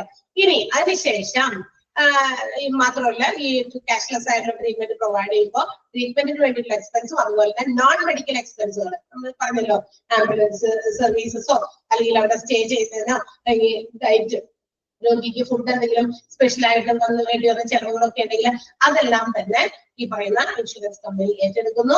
അതെന്തൊക്കെയാണോ അത് ഹോസ്പിറ്റലിൽ നിന്ന് ഡിസ്ചാർജ് ചെയ്യുന്നതിന് മുൻപ് വരെയുള്ള കാര്യങ്ങൾക്ക് അത് എല്ലാ പേയ്മെന്റുകളും അതുമായിട്ട് ബന്ധപ്പെട്ടിട്ടുള്ള എല്ലാ പേയ്മെന്റുകളും കമ്പനി ഏറ്റെടുക്കുന്നു എന്നതാണ് അപ്രൂവൽ കിട്ടിക്കഴിഞ്ഞാലുള്ള കാര്യങ്ങൾ. അത് അപ്രൂവലിന്റെ മാത്രം കാര്യമാണ്. ഇനി ഡിനയലിനും ക്വറിക്കും വേറെ രീതിയിലുള്ള കാര്യങ്ങളുണ്ട്. അത് കഴിഞ്ഞ് കഴിഞ്ഞാൽ എന്താണ് വരുന്നതെന്ന് അതിന്റെ താഴെ കൊടുത്തിട്ടുണ്ട്, നമ്മളിപ്പോ അത് പറയുന്നില്ല. ഇതുവരെ മനസ്സിലായോ? അപ്രൂവ്ഡ് ആണെങ്കിൽ എന്ത് സംഭവിക്കുന്നു? അപ്രൂവൽ ലെറ്റർ കിട്ടിക്കഴിഞ്ഞാൽ എന്ത് ചെയ്യുന്നു? Bajaj Allianz approval letter send ചെയ്യുന്നു. ഹോസ്പിറ്റലുകാര് പേഷ്യന്റിനെ അഡ്മിറ്റ് ചെയ്യുന്നു without any deposit and also provides cashless treatment. Cashless treatment provide ചെയ്യുന്നു.